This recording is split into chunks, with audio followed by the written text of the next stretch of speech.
Yes, this was a very simple subject today, but yet it has a lot of power to it. And the topic really came to me, like I'm actually wearing the shirt too to go with it, but we're supposed to wear collared shirts when we're up here, so I'm doubled up. Not that we don't mind it. We got the liquid sunshine and the unseasonably chilly weather for Florida, but other than that, I'm not complaining. But again, I sat there and I thought about it. When you go through and you start reading books of the doctrine, the Bible, and the myriad of other books that are out there, and I'm not talking just the doctrine too, even like personal development books, the how to, who do they all cater to? They're catering to you.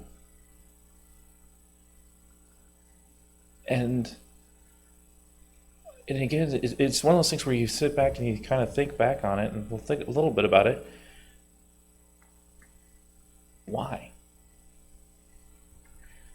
And as part of my research, I went back and was watching the YouTube videos for the last two speakers. And I have to remember Peter's wonderful words when he was like searching around looking for this one quote. And it says, God believes in you. Why don't you? So I was like sitting like, that's a perfect one for this lecture today. So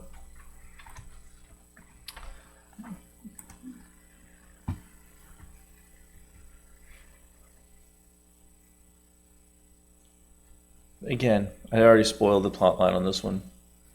But when you go back and you think about it,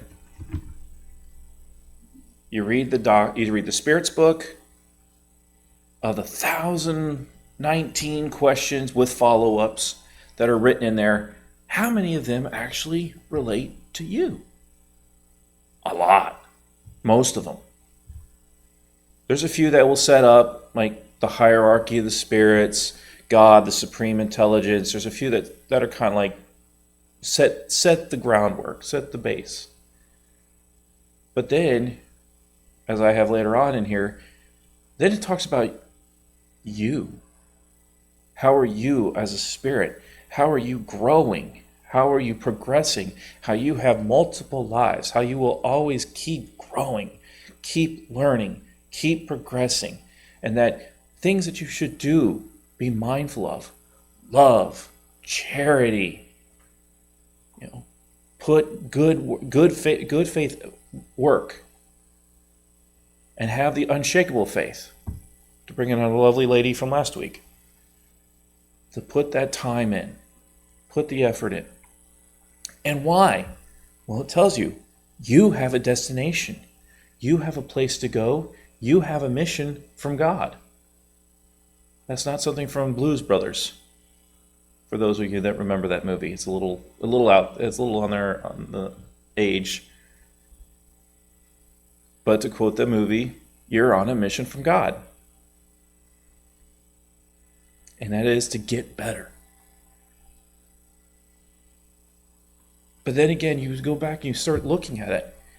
And you think about all the other books that are out there. And how much they're focusing in. They may be talking about themselves, like Andre Louise puts himself in his position. But then again, why was he allowed to write? Why was he allowed to say his words that came to you? Start thinking of all the choices that were made that you have no idea about. Throughout history. So once again, what is the focus of the Spiritist Doctrine and the diverse collection of Spirit's book? You. You are front and center of all this knowledge. Wonderful people put the time, put the effort. They did it for their benefit because the you is universal. They did it for themselves, they did it for their family, they did it for their children, they did it for others, and thus they did it for you.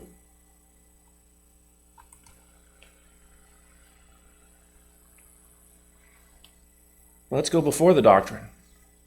We can go all the way back, Old Testament. We can even go to Genesis, when God created Adam in his likeness, the supreme intelligence, a creator of his own in its own right. Showed that start of the divinity that was imbued onto humanity. That we are also divine beings, as the doctrine will later emphasize. But God came in, spoke to Adam and Eve in the garden. He had a dialogue. He was there with them. And then with the fall and the exile from Eden, and then later on through the progression, we had Abraham and setting up, hey, I'm going to set up a nation through your line. Created the Israeli nation, the people of Israel, the Jews. And he even took them out of slavery, gave them these commandments. But yet, as you read these commandments, they're not limited. They apply whether you're a Jew, Gentile. I mean, there's a few there that would rankle a few people like the Buddhists and the Hindus. But for the most part, when you put that in all these into practice, it's teaching you how to live your best life and how you should treat others. As Jesus, when he broke things down to the two greatest commandments, he basically broke the two tablets into the two phrases. Love God with all your heart, mind, and soul, and then treat others as you want to be treated. 6 through 10 really is the second one, the golden rule. Covers them both, all. And then the first half usually is put God and everything else. So only honor your father and mother. That's the one that's the gray zone between. Because it is both.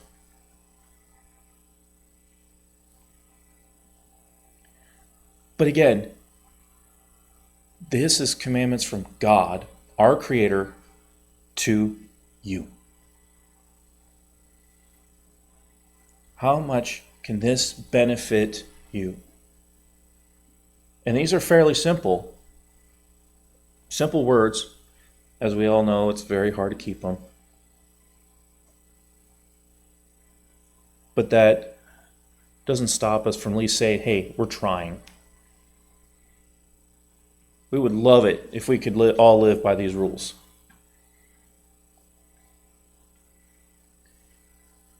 So like I said, this benefits you.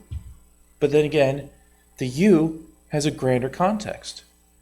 You, the family you, the community you, the nation you, the world you, humanity you. Because this applies to all. And you can see it. Because there is no exceptions to these rules.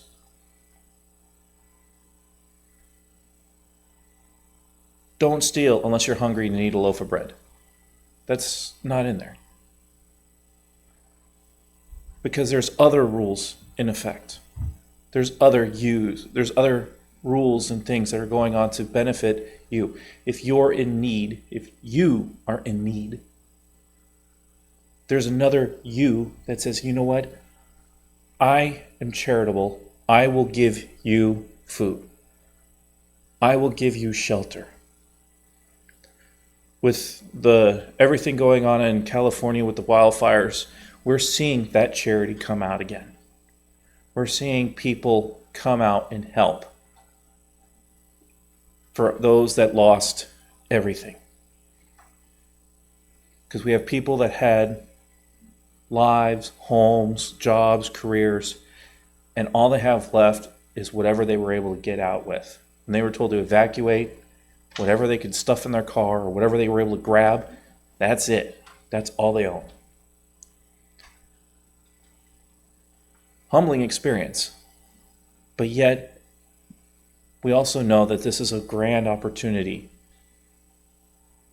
Within the doctrine, we know we're not to be materialistic. So these are people that lost valued possessions, and they will know that they lose them again when they die. But they also realize that there's something much greater, much more powerful. The community, charity, love, hope. Things that don't even have a price tag.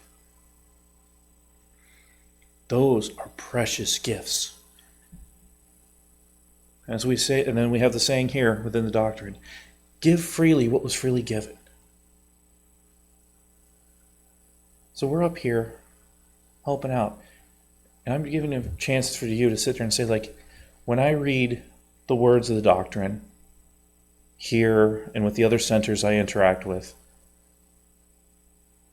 the message is always about how does it apply to you? How do you live the words you read?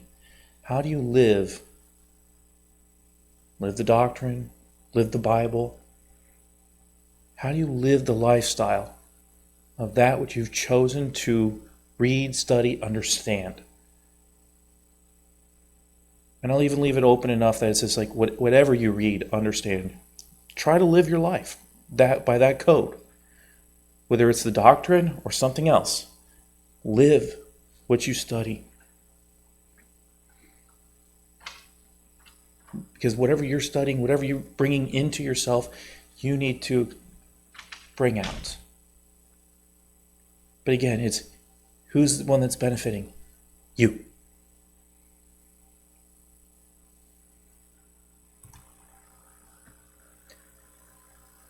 And just like the doctrine was saying, the three ways, we'll move on. The second one with Jesus. I just went through and I just basically listed the Beatitudes. And these are all the people in there. I didn't do the ones that are just in the gospel according to Spiritism. I listed them all. Blessed are the afflicted, blessed are the poor in spirit, blessed are those who mourn, blessed are the meek, and blessed are those who hunger and thirst for righteousness, the merciful, the pure in heart, the peacemakers, those who are persecuted because of righteousness. This is Jesus reaching out. And who is he talking to? He isn't talking to the elites. He isn't talking to the chosen people. He's talking to you. And he's listing all these different people because, why? Because it's not for one person or a select group. He's opening it up to all. That all are chosen. That all are blessed. All can benefit. Yes, there's a progress to do. Jesus even gave his own words. But even then, as you read through the Bible, read through the Gospels, you'll see how Jesus gave personable talks. He went to individual peoples and made them feel special.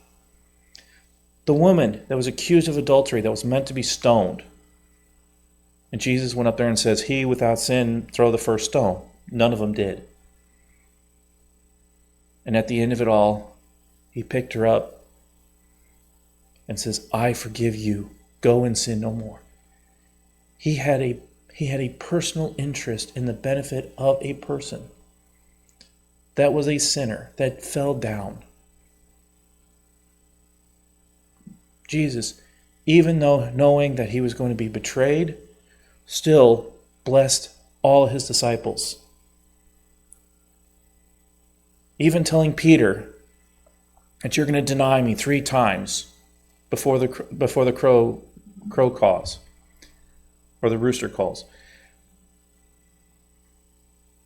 He still loved Peter and says, you are the rock on which my church will be built. He put so much faith and trust. Again, bringing up with the line that Peter brought 2 weeks ago. God believes in you. Jesus proved it. He went there and says, I believe in you. Yes, you're going to stumble. Yes, you're going to fall.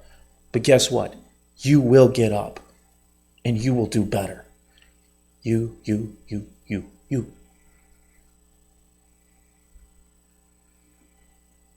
He wants the best for you. God wants the best for you. Jesus wants the best for you.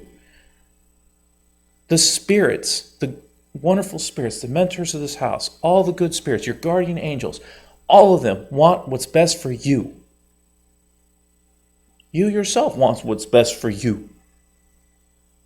You may have different opinions on what it is. Some people want $1 million or 10 million. But that may not be the best thing for them.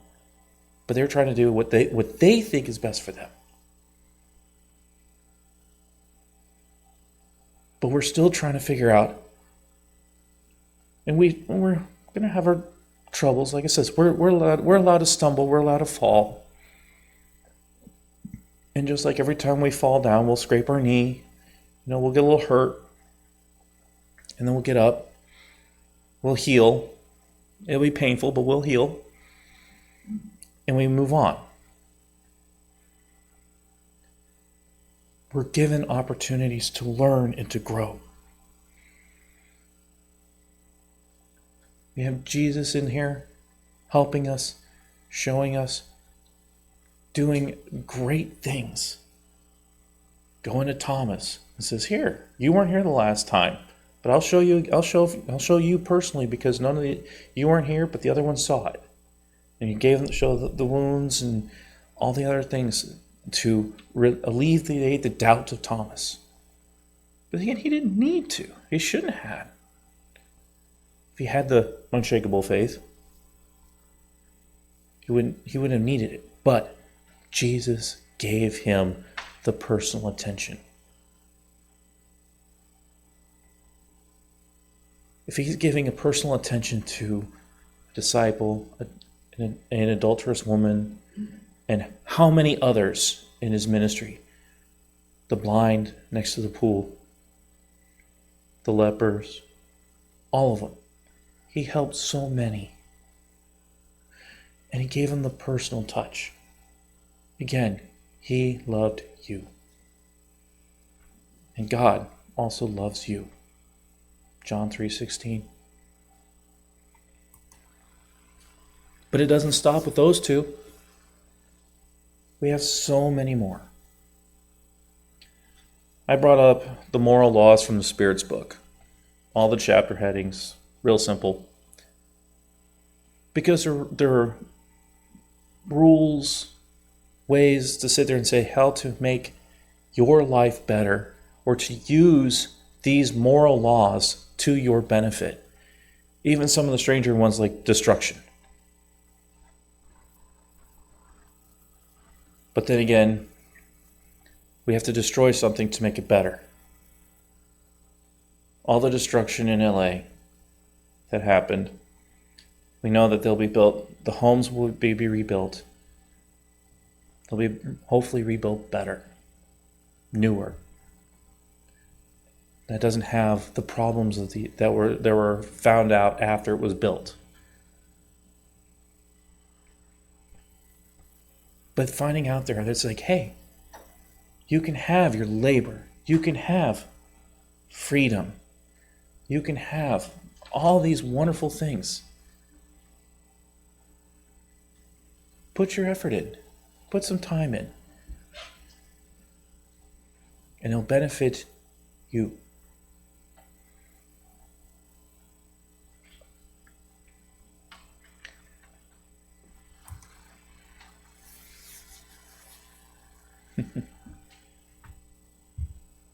But again, but wait, there's more.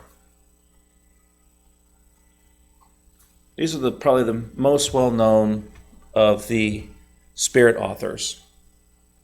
But I probably should have put Chico and Divaldo, the two premier mediums that brought these things through.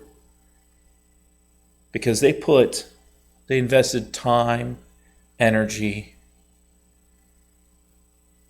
they put a lot of effort into it to bring the work of all these wonderful spirits to us. But then again, all these spirits had something to say for your benefit. Who's read any of the Emmanuel books? 2,000 years ago, 50 years later, Renunciation, 1, 2, 3. Wonderful books. I liked, in Paul and Stephen, I liked how the book came down to basically one page where Paul is down, he's rejected, he thought he just learned of the greatness of Jesus. He thought, hey, I can just go right back to the Sanhedrin and preach and everything be good. And he got run out. And I was like, what? That was unexpected. I didn't know that. And then his beloved came to him as a spirit and basically told him the 3 words: hope, love, work nonetheless. Keep going. So here you have Paul, that was a little wayward. Jesus came down after being on the cross, the Damascus moment, and says, hey, you were supposed to be one of mine. Comes out and helps him, then points him and directs him and says, here, keep going on in Damascus. The person you were there to persecute is going to be your Savior. He's going to help you. And then later on, Paul, realizing his mistake, humbles himself severely, says, I am not worthy from this point on. I did too much bad. I'm not deserving of this work that I was given. But he put the effort in because he says he knew the mission was that important. He reached out to all these people. He started setting up the churches all around the Mediterranean. Why is most of the New Testament his letters, his epistles? Paul put so much effort into it. Was it for his benefit? No. He was helping others. He wanted to help you. Even to this day, anyone who goes to Christian services, Catholic, Lutheran, they all read the epistles on how to live life. So you put in Jesus' words, you have that. Then you get Emmanuel going in there and reiterating his two primary incarnations. 2,000 years ago was Publius Ledgelus, and then 50 years later he was a servant. Showing what happens over 2 successive lives. Illustrating to you the benefits of that.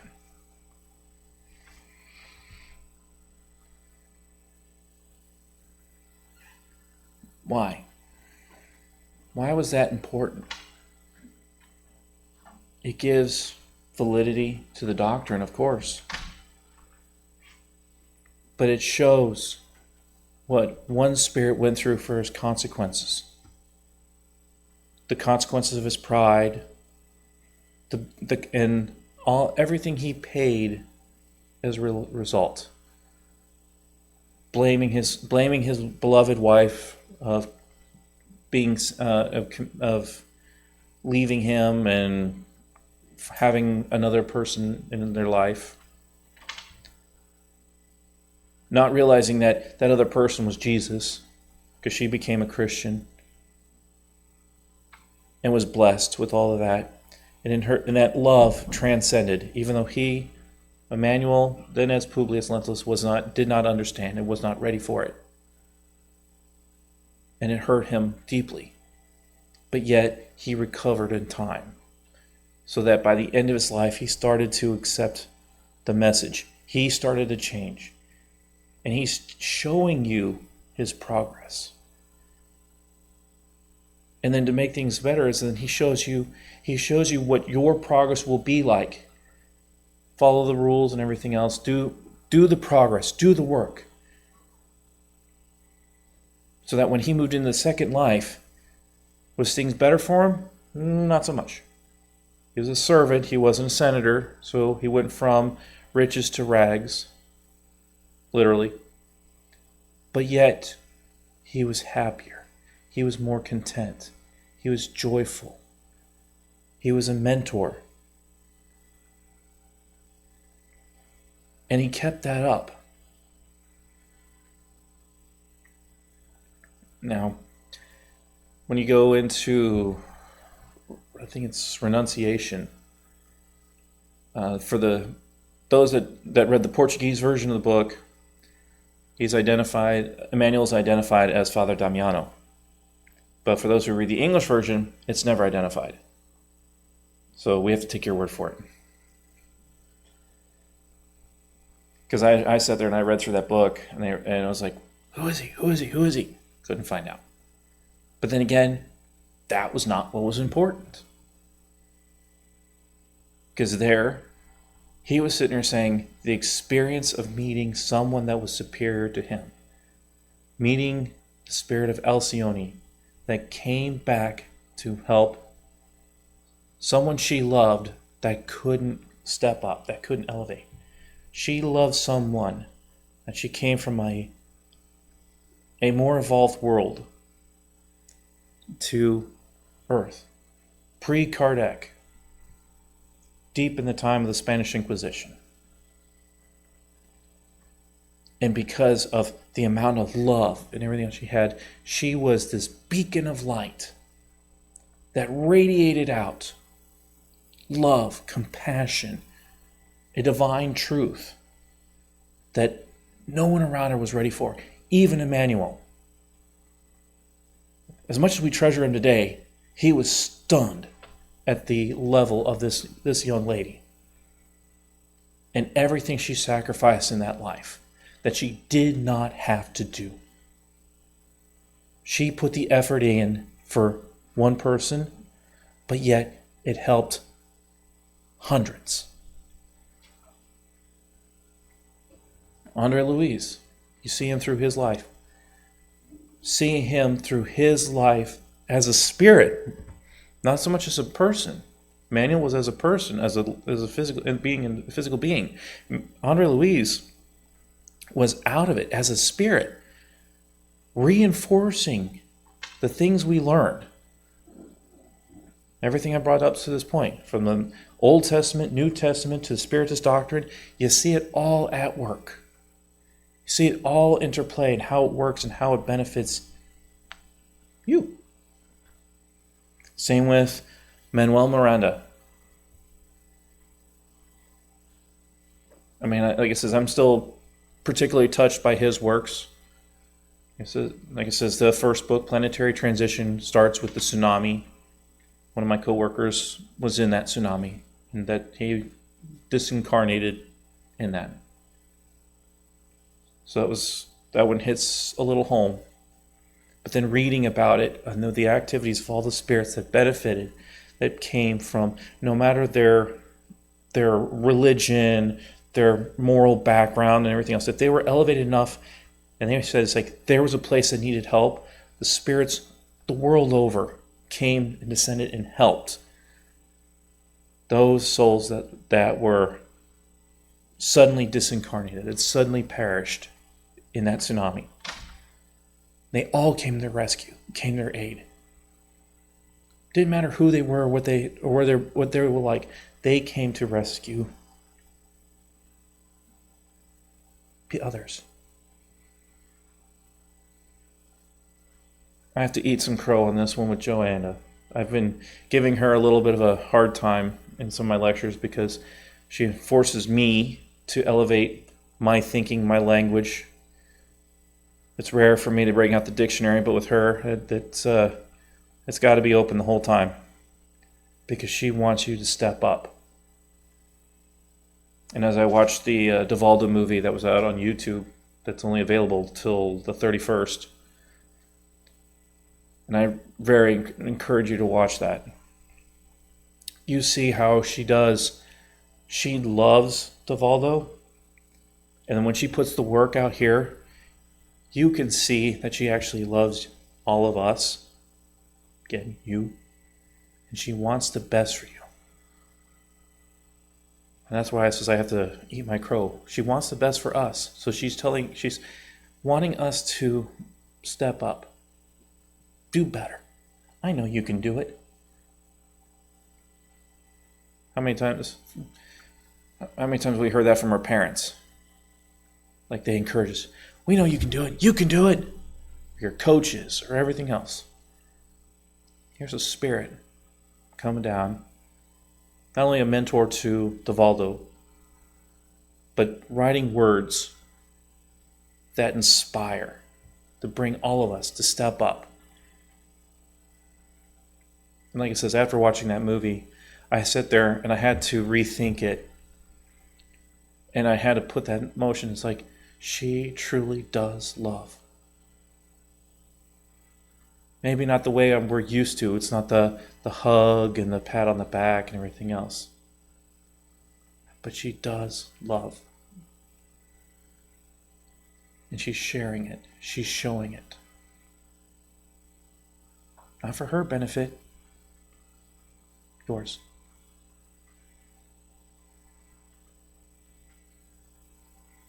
Even watching that movie with DeValdo. I have to say spoiler alert on this one.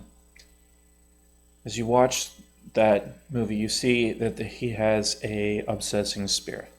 One that wants to upset his life.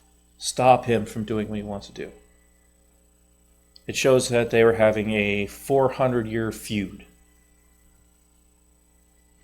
For 400 years, these two were dueling. Then DeValdo came in, and he came in with a different heart, different mind, different mentality, and a mission to change. And he took it on, he embraced it. And so he's no longer fighting this other person. And over the course of the movie, you start to see, it's like, what have I done to you? It's like, and he finds out that 400 years prior, he had that other person commit suicide and deal with all of the pain and suffering associated with it. DeValdo says, please forgive me. And he says, like, I can't. Now we're getting to the spoiler alert. DeValdo, as he opens the Mansion of the Way, he starts adopting children. So there was this little baby girl dropped off in the dead of the night. He comes in, sees her. We're saying, let's turn her away. He says, no, I'm adopting this one. That spirit came by and recognized that baby was the reincarnation of her mother. And it forced him to rethink. Because that spirit loved his mother. And that mother put herself in a position and says, I will be loved by your enemy. And that person will show you that he can change so that you can change. The amount of effort the spirits in our life do for our benefit. From God, Jesus, all the way down. How many people are out there, incarnated, discarnated, that are out there to help you? They used to say you have roughly 3 mentors on average. 3 spirits watching out for you that wants the best for you. You'll have more as you need them, but you usually have around 3 that want the best for you, that want to see you grow. On top of your parents, your friends, your other members of your family. Those are the ones you can see. And in this time of transition, everything else, we're seeing that this more of this is coming out. We're seeing this love, this charity, this desire to do better, to show the love, to promote good in the world. We're seeing it starting to bubble up everywhere. The desire to end wars, the desire to help those in need, no matter what their background is. We're showing that we're in our capacity to love and grow. Again, like it says, I'm wearing the shirt. It's got a saying on the back too. I think this is the one with the semicolon. It says and because this is meant for suicide, mental health.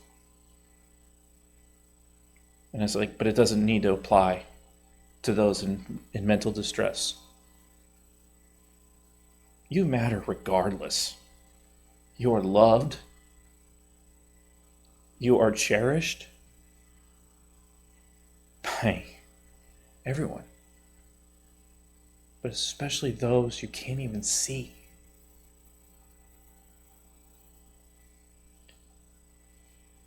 I got a few more minutes. So, and I'm getting close to my 20th anniversary of becoming a spiritist. And I reiterate here with the spirits. I'll briefly say my own little coming to the doctrine.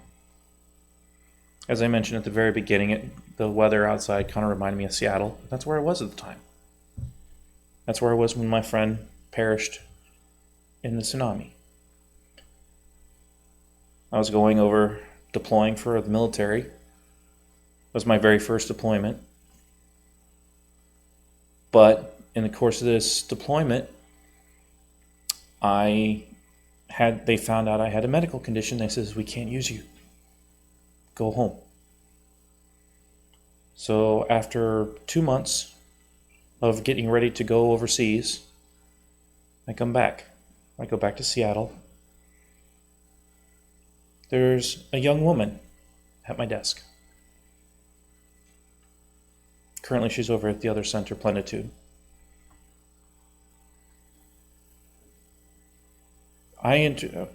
We talk. I found out she's from Brazil. And I always had a fascination with Brazil, but that's outside this story. But 3 months later, both of us get let go of work. She goes back to New Jersey. Me, I've traveled. I've been to many states, many cities. I can set up my home anywhere. I'm in Sarasota right now, and I come back here to Orlando. So I'm used to the travels. Even though Orlando does feel like home, my home currently is in Sarasota, and maybe somewhere else after that. I don't know. But regardless, after we get let go, I take a job in Pennsylvania, Allentown, Pennsylvania. So I'm an hour away from Newark. After spreading my resume far and wide, I go across country from Seattle, Washington, all the way to Pennsylvania. And once I get there, I really remember I have one person I met that I know of. It's this young lady, and I knew she was going back to New Jersey.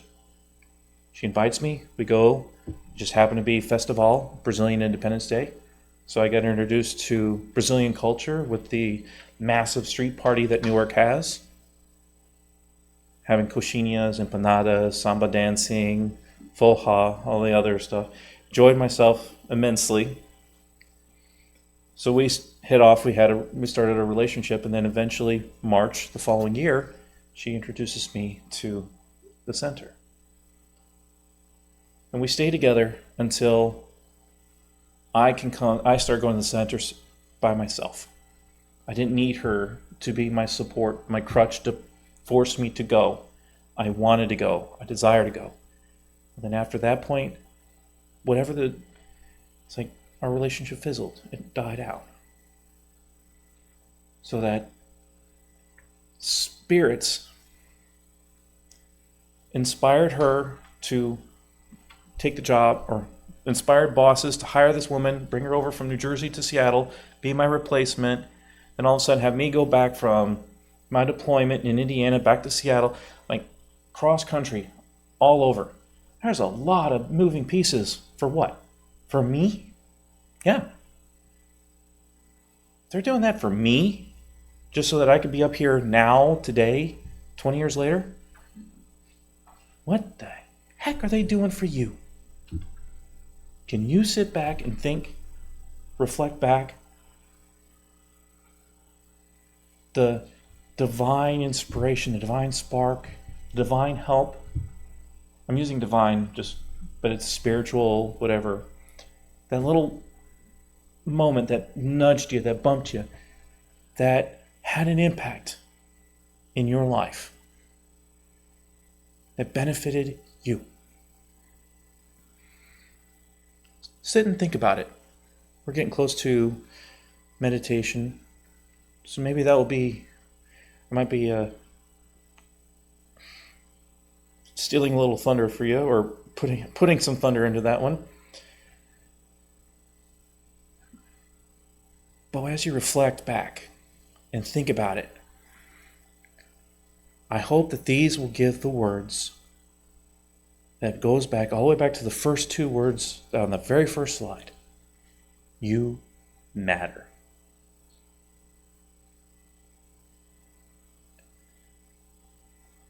So think about it. After all this, don't ever feel like you're down, that you're out.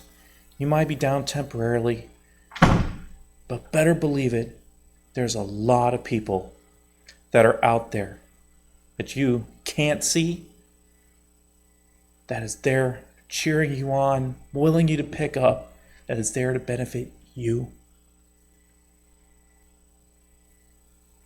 That's why I chose this topic. Because I've been reading through all these books. I guess I got 4 centers reading the Spirit's book. So I got like 4 bookmarks. And they're almost evenly spaced throughout the Spirit's book. And it's funny how my interactions between the two, when something I'll be discussing one, will link in the other one. And I'll carry it over to the other centers. That's through our discussions. But yet, and during this whole time, as I'm doing the dialogue, the discussions, the questions and answers within the Spirit's book, this got hammered home. The spirits want what's best for you. You truly do matter. With that, I'll yield the floor over to Valdo